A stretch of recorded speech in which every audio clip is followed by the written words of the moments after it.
മാഷേ, രാഹുൽ മാങ്കൂട്ടം ഒരു ദുരന്ത കഥയായി അവസാനിക്കുകയാണ്. കാരണം ഇനി വലിയ സ്ഥാനങ്ങളൊന്നും കിട്ടാൻ സാധ്യതയില്ല. പക്ഷേ ഇപ്പോൾ യൂത്ത് കോൺഗ്രസ് പ്രസിഡന്റ് സ്ഥാനം രാജിവെച്ച് രക്ഷപ്പെടാം എന്നാണ് കരുതുന്നത്. പക്ഷേ ഈ വേട്ടക്കാരൻ ആയതുകൊണ്ട് പല സ്ഥലത്തും വേട്ട നടത്തി കാണുമല്ലോ. MLA സ്ഥാനം കൂടി രാജിവെക്കുന്നതല്ലേ ശരി?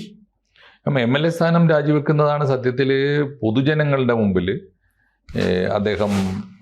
അദ്ദേഹത്തിൻ്റെ ധാർമ്മികത തെളിയിക്കാൻ, അല്ലെങ്കിൽ അദ്ദേഹത്തിന് പറ്റിയ തെറ്റ് ഏറ്റുപറയാൻ സ്വമേധയാ രാജിവെക്കുന്നൊരു ഉത്തരവാദിത്വം ഉണ്ടല്ലോ. അതാണ് ഇപ്പോൾ ചെയ്യേണ്ടത്. ഇനി പക്ഷെ വെപ്പിക്കാനുള്ള വകുപ്പും നിയമവും ഒന്നും സാധാരണഗതിയിൽ നിയമത്തിൻ്റെ മുമ്പിൽ ഇപ്പോൾ കോടതിയിൽ കേസില്ല. ഒരു കുട്ടി ഒരു ഇൻ്റർവ്യൂവിൽ വെളിപ്പെടുത്തിയതാണ്. ആ വെളിപ്പെടുത്തിയത് മാധ്യമങ്ങൾ വാർത്തയാക്കിയതാണ്. ഇനിയിപ്പോൾ ആരെങ്കിലും ചെന്ന് നേരെ ചൊവ്വേ നിയമത്തിൻ്റെ മുമ്പിൽ പരാതി കൊടുത്താൽ തീർച്ചയായിട്ടും ആ പരാതി നിയമസഭയ്ക്കും സ്പീക്കർക്കും പരിഗണിക്കാവുന്നേ ഉള്ളൂ. രാജി ആവശ്യപ്പെടാനും വകുപ്പുണ്ട്. ഇല്ലെങ്കിൽ പിന്നെ അതാത് പാർട്ടിയുടെ ഇപ്പോൾ കോൺഗ്രസ് പാർട്ടിയുടെ കേരളത്തിലെ അസംബ്ലി പാർട്ടി ലീഡർക്ക് ആവശ്യപ്പെടാം, രാജിവെപ്പിക്കാം. അതല്ലെങ്കിൽ സംഘടനാപരമായ തീരുമാനമെടുത്തിട്ട് സ്വയം രാജിവെക്കാൻ ആവശ്യപ്പെടാം. ഇങ്ങനെയൊക്കെയല്ലേ ഉള്ളൂ സാധ്യത. പക്ഷെ രാജിവെച്ച് പോകുന്നതാണ് ഇപ്പോഴത്തെ അവസ്ഥയിൽ. യൂത്ത് കോൺഗ്രസിൻ്റെ പ്രസിഡന്റ് സ്ഥാനത്ത് നിന്ന് സ്വന്തം പാർട്ടി ആവശ്യപ്പെട്ട് നാട് മുഴുവൻ ഈ നാറ്റക്കേസിൽപ്പെട്ട് രാജിവെച്ച് പോകുമ്പോൾ അതിൻ്റെ കൂടെ നിയമസഭ ജനങ്ങൾ കൊടുത്ത അംഗീകാരം കൂടി രാജിവെച്ച്, പാർട്ടി കൊടുത്ത പദവിയാണത്, അതുകൂടി രാജിവെച്ചിട്ട് ശിഷ്ടകാലം നല്ല നടപ്പിന് സ്വയം വിധിച്ച് ആവശ്യമായ കാലമെടുത്ത് തിരിച്ചു വരുന്നതായിരിക്കും അദ്ദേഹത്തിന് നന്നാവുക. കാരണം രാഷ്ട്രീയത്തിൽ ഈ അധികാര തർക്കങ്ങളും വടംവലികളും ഒക്കെ ധാരാളം ഉള്ളത് കൊണ്ട് ഒരുപാട് അടിയൊഴുക്കുകൾ ഇങ്ങനൊരു കാര്യം വരുമ്പോൾ പ്രവർത്തിക്കും. അപ്പോൾ ഏതെങ്കിലും ഒരു കേരള കോൺഗ്രസ്സുകാരന് UDF-ൽ തന്നെ ഇല്ലേ കേരള കോൺഗ്രസ് ഉണ്ടല്ലോ, അപ്പോൾ അവർക്ക് ആവശ്യപ്പെട്ടുകൂടെ ഇദ്ദേഹം MLA സ്ഥാനം രാജിവെക്കണം? കാരണം കേരളത്തിലെ ആഭ്യന്തരമന്ത്രിയായിരുന്നു ശക്തനായ PT ചാക്കോ. അങ്ങനെ ഇരിക്കുമ്പോഴാണ് അദ്ദേഹം ഒരു മലബാർ യാത്രക്കിടെ അദ്ദേഹത്തിന്റെ കൂടെ കാറിൽ, അവരുടെ മുഴുവൻ പേര് ഞാൻ പറയുന്നില്ല കാരണം അവർക്ക് പിൽക്കാലത്ത് അത്ര സുഖകരമായ ജീവിതം നയിക്കാൻ പറ്റിയില്ല, മേനോൻ എന്ന രണ്ടാം ഭാഗത്തുണ്ട്, പേരിന്റെ രണ്ടാം ഭാഗത്ത്. അവര് കാറ് ഒരു സ്ഥലത്ത് വെച്ച് അപകടത്തിൽപ്പെട്ട് കഴിഞ്ഞപ്പോൾ അവരുണ്ടായിരുന്നു ഇതിൻ്റെ അകത്ത്. അതല്ലാതെ ഈ ഉണ്ണിത്താനം പിടിച്ച പോലെ പോലും അതിൻ്റെ അകത്തില്ല. കാറിലൊരു സ്ത്രീ ഉണ്ട് എന്നല്ലാതെ വേറൊന്നും അതിൻ്റെ അകത്തില്ല. പക്ഷെ അത് വലിയ ആരോപണമായിട്ട് അന്ന് അദ്ദേഹം കേരള കോൺഗ്രസിലല്ലല്ലോ, അദ്ദേഹം കോൺഗ്രസിലാണ്. കോൺഗ്രസിൽ ശക്തമായ ക്രിസ്ത്യൻ ലോബിയുടെ ആളുമാണ്, മധ്യ തിരുവിതാംകൂറിൽ നിന്നുള്ള. അദ്ദേഹത്തിന് അന്ന് വലിയ ശക്തന്മാരല്ലേ ഈ പാർട്ടിയുടെ അകത്ത് ഉള്ള ആളുകൾ. ഇവരെല്ലാവരും കൂടി R ശങ്കറിനൊപ്പം ഉള്ള ആളുകളൊക്കെ ഇല്ലേ. അപ്പോൾ വലിയ വിവാദം വന്ന് അദ്ദേഹത്തിന് താമസിയാതെ രാജിവെക്കേണ്ടി വന്നു. ആഭ്യന്തരമന്ത്രി ആയിരിക്കുമ്പോൾ PT ചാക്കോയ്ക്ക് രാജിവെക്കേണ്ടി വന്നു. ഇങ്ങനെ ഒരു സ്ത്രീ വിഷയത്തിൽ പെൺകേസിൽ രാജിവെക്കേണ്ടി വന്ന ആദ്യത്തെ മന്ത്രിയാണോ PT ചാക്കോ? അതെ, പ്രധാനപ്പെട്ട നമ്മുടെ മന്ത്രി അദ്ദേഹം തന്നെയാണ് ഇങ്ങനെ ഒരു സ്ത്രീ വിഷയ കേസിൽ വരുന്നത്. പക്ഷെ കേസ് വരാത്തത്, അത് കേസ് വന്നതാണോ അതോ വാർത്തയല്ലേ വന്നുള്ളൂ? അത് വാർത്തയെ വന്നുള്ളൂ. നമ്മൾ പറയുന്നത് അത് വിവാദമാക്കി അദ്ദേഹം രാജിവെക്കുകയാണ്. അങ്ങനെയാണല്ലോ രാഷ്ട്രീയത്തിൽ വരുന്നത്.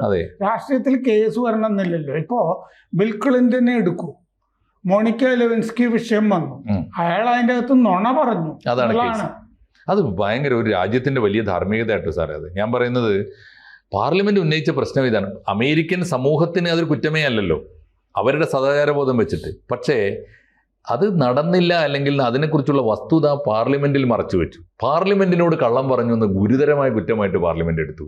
ഇപ്പം നമ്മുടെയൊക്കെ സ്ഥിതി എന്താ ആലോചിച്ചു? നമ്മുടെ നിയമനിർമ്മാണ സഭകളിലാണ് സകല നുണകളും വാരി അതിനുള്ള പ്രിവിലേജ് കൊടുക്കുകയാണല്ലോ. എന്തും പറയാനും ഏത് ഭരണകൂടത്തിനെതിരെ ഇപ്പൊ പാർലമെന്റ് സ്തംഭിച്ചിരിക്കുന്നതിന്റെ സാഹചര്യം ആലോചിച്ചു. അല്ല, നമ്മുടെ രാമായണം നോക്കൂ, ഒരു വെളുത്തേട് അല്ലേ, മറ്റേ രാമനെതിരെ ആരോപണം ഉന്നയിച്ചു. മറ്റേ ശ്രീലങ്കയിൽ പോയിരുന്ന ആളാണിവര്, അത്ര ശരിയായിരിക്കില്ല എന്ന് പറഞ്ഞു കഴിഞ്ഞപ്പോൾ രാമന് സീതയെ പറ്റി ഉത്തമ ബോധ്യമുണ്ട്. പക്ഷെ പബ്ലിക് പെർസെപ്ഷൻ ഇതാണ്, എങ്കിൽ അഗ്നിശുദ്ധി തെളിയിക്കട്ടെ എന്നുള്ളതാണ്. അതാണ് ഈ പൊളിറ്റിക്സിൽ ചെയ്യേണ്ടത്. അത് പക്ഷേ സീത പോലും തിരിച്ചറിയുന്നുണ്ട് കേട്ടോ ആശാൻ, അത് വളരെ കൃത്യമായിട്ട്. എന്തുകൊണ്ട് നമുക്കിപ്പോ രാമനെ രൂക്ഷമായി ചോദ്യം ചെയ്യുന്ന കാവ്യമാണല്ലോ അത് ഇവിടുത്തെ രാമായണ ആളുകൾ വായിക്കുന്നൊക്കെ ഈ എഴുത്തച്ഛൻ എഴുതിയതല്ലേ. മറ്റേ വാൽമീകി രാമായണം നമ്മൾ നോക്കുമ്പോൾ സീത ഇപ്പൊ പറയുന്നുണ്ട്, അതായത് വസിഷ്ഠൻ വന്നിട്ട് രാജധാനിയിൽ വന്നിട്ട് പറയുന്നുണ്ട് ഇനി സീത ഭരിക്കട്ടെ എന്നാണ് പറയുന്നത്. എന്ന് പറഞ്ഞാൽ സ്ത്രീ ശാക്തീകരണമൊക്കെ, കാരണം അവർക്ക് എക്യുപ്ഡ് ആണ്. ജനകന്റെ മകൾ എന്നുള്ള നിലയ്ക്ക് സീത ഭരിക്കട്ടെ എന്ന് പറയുന്നുണ്ട്. അപ്പൊ സീതയാണ് പറയുന്നത് അങ്ങനെയല്ല, ഞങ്ങള് കല്യാണത്തിന് മുമ്പ് തന്നെ ഞങ്ങളോട് ജ്യോത്സ്യര് പറഞ്ഞിട്ടുണ്ട് ഇങ്ങനെ ഒരു വനവാസം വേണ്ടി വരും. രാമനും പറയുന്നുണ്ട് എന്റെ കൂടെ കാട്ടിലേക്കൊന്നും വരേണ്ടതില്ല. ഇല്ല. പക്ഷെ രാമന്റെ ഒരു ആ അവസ്ഥയിലെ ആ ഒരു യാഥാർത്ഥ്യം ഉണ്ടല്ലോ, മാനസികാവസ്ഥ, അത് സീത ഇപ്പോ ആശാൻ പോലും കൃത്യമായിട്ട് വായിക്കുന്നുണ്ട്, അത് തിരിച്ചറിയുന്നുണ്ട്. മുടി ദൂരെ അവസാനം പറയാണ് സീത മുഴുവൻ ഉന്നയിച്ച ആരോപണങ്ങൾക്ക് അവർ തന്നെ ആത്മകഥം പോലെ മറുപടി പറയുന്നത് നമുക്ക് ബോധ്യം വരും. ഒരു ഭരണകർത്താവിൻ്റെ ധർമ്മസങ്കടം. മുടി ദൂരെ എറിഞ്ഞ് തെണ്ടിടാം, വെടിയാം അന്യനു വേണ്ടി ജീവനും, മടിവിട്ട് ജനേച്ഛ പോലെ തൻ തടി കാത്ത് ഊഴി ഭരിക്ക ദുഷ്കരം. നലച്ചു എത്ര കൃത്യമാണ്. നിങ്ങൾ ഈ പറയും പോലെ എളുപ്പമല്ല. എന്നുവെച്ചാൽ കിരീടം വലിച്ചെറിഞ്ഞ് ആന്റണിയെ പോലെ എപ്പോഴും രാജിവെച്ച് പോകാം, അതൊരു ബുദ്ധിമുട്ടില്ല, എളുപ്പമാണ്. മറ്റുള്ളവന് വേണ്ടി ആത്മഹത്യാപരമായിട്ട് പോയി ചാവാം, അതും എളുപ്പമാണ്. പക്ഷെ സ്വന്തം തടി കാത്ത് ജനേച്ഛ പോലെ നാട് ഭരിക്കുക എന്ന് പറയുന്നത് അത്ര എളുപ്പമല്ല. ജനേച്ഛ വളരെ പ്രധാനമാണല്ലോ, അതാണ് രാമൻ്റെ ധർമ്മസങ്കടം. ഓക്കെ, ഞാൻ പറയുന്നത് ഇന്ത്യൻ രാഷ്ട്രീയത്തിൽ പക്ഷേ ഇത്തരം ആരോപണങ്ങൾ വന്നപ്പോൾ ഒന്നും ഇത്തരം രാജികൾ ഉണ്ടായിട്ടില്ല അല്ലേ, അത്തരം വാർത്തകൾ.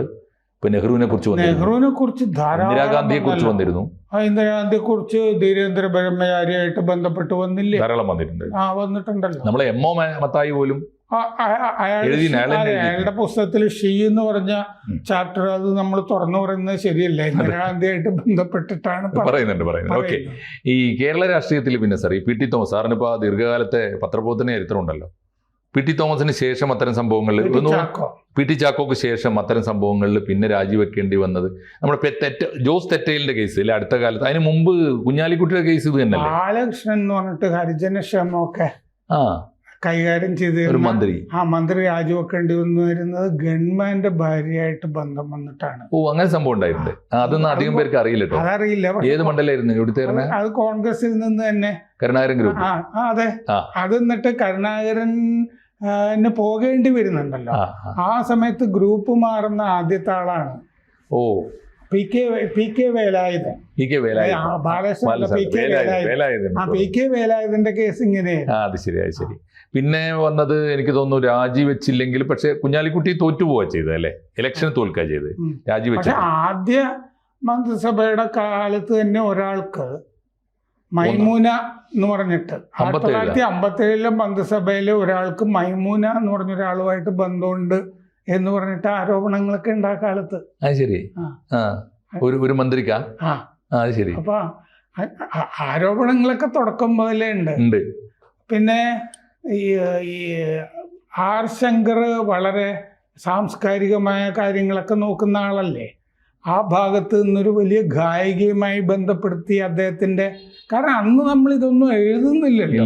ഇല്ല. പക്ഷെ അതുണ്ടായിരുന്നു അല്ലേ, ശങ്കറിനും ഉണ്ടായിരുന്നു അല്ലേ, അങ്ങനെയൊക്കെ പറയുന്നുണ്ടായിരുന്നു. അത് എത്രമാത്രം സത്യമുണ്ടെന്നറിയില്ല.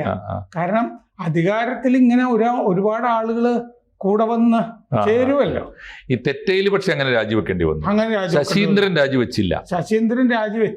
പക്ഷെ ആരോപണം ഉണ്ടായിരുന്നു. ആരോപണം വന്നല്ലോ. പി ജെ ജോസഫ് വന്നു എന്ന് പറഞ്ഞാൽ അയാള് നീലലോഹിതദാസൻ നാടാര് രാജിവെച്ചു. പി ജെ ജോസഫ് അത് നളിനി പി ജെ ജോസഫിന്റെ വിമാനയാത്രയില് ആരോപണം വന്നു. പുള്ളി ഇങ്ങനെ ഓർത്തു നോക്കുമ്പോ ഒരുപാട് പേരുണ്ടല്ലേ കൈക്രിയ നടത്തി എന്ന് പറഞ്ഞിട്ട് ഇതൊക്കെ പലർക്കും രാജിവെക്കേണ്ടിയും വന്നിട്ടുണ്ട്. അങ്ങനെയാണെങ്കിൽ പിന്നെ ഈ നീട്ടം തോറും ഇത് പുലിവാലായിട്ടാ വരിക. ജോസഫിന്റെ കാര്യത്തിലൊക്കെ ഓർക്കുന്നില്ല. ശശീന്ദ്രന്റെ കാര്യത്തിൽ എന്ന് വെച്ച് കഴിഞ്ഞാൽ ഈ ടെലിഫോൺ സംഭാഷണല്ലേ, അതല്ലാതെ ഒരു ആരോപണം വന്നില്ല. നളിനി നെറ്റോയുടെ അടുത്ത് നീലലോഹിതദാസൻ നാടാര് എനിക്ക് കൊതിയാകുന്നു എന്നൊക്കെ പറഞ്ഞേ, ആ കാര്യം എന്നോട് നായനാര് നേരിട്ട് സംസാരിച്ചിട്ടുണ്ട്. വിളിച്ചിട്ട് രാജിവെക്കാൻ പറയുന്നൊക്കെ. കാരണം നളിനി നെറ്റോ ഉടനെ നായനാരുടെ അടുത്ത് ചെന്നു, ഇത് വിവരിച്ചു. പിന്നെ വിളിച്ചിട്ട് രാജിവെക്കണം എന്ന് പറയുമായിരുന്നു. അതൊക്കെ നായനാരായതുകൊണ്ട് അതൊക്കെ പെട്ടെന്ന് പരിഹാരം ചെയ്തു പോയി. ഇത് MLA സ്ഥാനം ഇങ്ങനെ രാജിവെക്കാതെ വെച്ചുകൊണ്ടിരിക്കും തോറും വേറെ ആളുകളും നാറും. അതാണ് എനിക്ക് തോന്നുന്നത്. നമുക്ക് ഇതിനെ പറ്റി വേറെ ധാരണകൾ ഉള്ളത് കൊണ്ട് പറയാണ്. MLA സ്ഥാനത്ത് നിന്ന് എത്രയും വേഗം അല്ലേ, വൈകിക്കാതെ രാജിവെപ്പിക്കുന്നതായിരിക്കും പാർട്ടിക്കും നല്ലത് അല്ലേ, എല്ലാ നിലക്കും. മാത്രമല്ല ഈ അനുഭവങ്ങളിൽ നിന്നാണല്ലോ സാർ ഇപ്പോൾ ഇത് പറയുന്നത്. കേരള രാഷ്ട്രീയത്തിലെ ദീർഘകാലത്തെ അനുഭവങ്ങളിൽ നിന്ന് പഠിച്ചൊരു പാഠാണല്ലോ. വെച്ച് വൈകിക്കുന്നതാണ് കാര്യങ്ങൾ വഷളാക്കുക. അപ്പൊ എൻ്റെ പേരും രാഹുൽ എന്നാണ്, മറ്റേ രാഹുൽ ഇങ്ങനെയല്ലേ എന്ന് ചോദിച്ചു കഴിഞ്ഞാൽ ഇത് ഹൈക്കമാൻഡ് ന്യായമായിട്ട് എടുക്കില്ലല്ലോ. ഇല്ല, എടുക്കില്ല തീർച്ചയായിട്ടും. ഏതായാലും ഇത് എത്രയും വേഗം നിയമസഭാ അംഗത്വം കൂടി രാജിവെക്കുന്നതായിരിക്കും എന്തുകൊണ്ടും UDF-നും കോൺഗ്രസിനും അല്ലേ എല്ലാ നിലക്കും നല്ലത്. അതിനകത്ത് ഇപ്പോൾ പിതൃതുല്യനാണ് എന്ന പിതാവിന് തുല്യനാണ് VD സതീശൻ എന്നാണ് ആ കുട്ടി പറയുന്നത്. അത് വേറൊരു കുട്ടി അല്ല, ഞാൻ പറഞ്ഞ ആ കുട്ടിയല്ല, മീൻസ് ഈ കൂട്ടത്തിൽ വന്ന ആദ്യം ഇത് കുട്ടികളിൽ ഒരാൾക്കെങ്കിലും പാരന്റ് രക്ഷിതാവായിട്ട് കാണുന്നുണ്ടല്ലോ. VD സതീശൻ അപ്പോ മക്കളായിട്ട് പരിഗണിച്ച് അടിയന്തരമായി നീതി കാണിക്കേണ്ടതും കൂടിയാണത് അല്ലേ? അതെ അതെ. അപ്പോ അതാണ് കരണീയം. യെസ്, തീർച്ചയായിട്ടും. അത് നമ്മൾ ആ വഴിക്ക് ആലോചിക്കട്ടെ എല്ലാവരും, ബന്ധപ്പെട്ട എല്ലാവരും. കൂടുതൽ വാർത്തകളും വിശേഷങ്ങളും നിങ്ങളിലേക്ക് എത്താൻ ABC മലയാളം സബ്സ്ക്രൈബ് ചെയ്യുക, ബെൽബട്ടനും അമർത്തുക.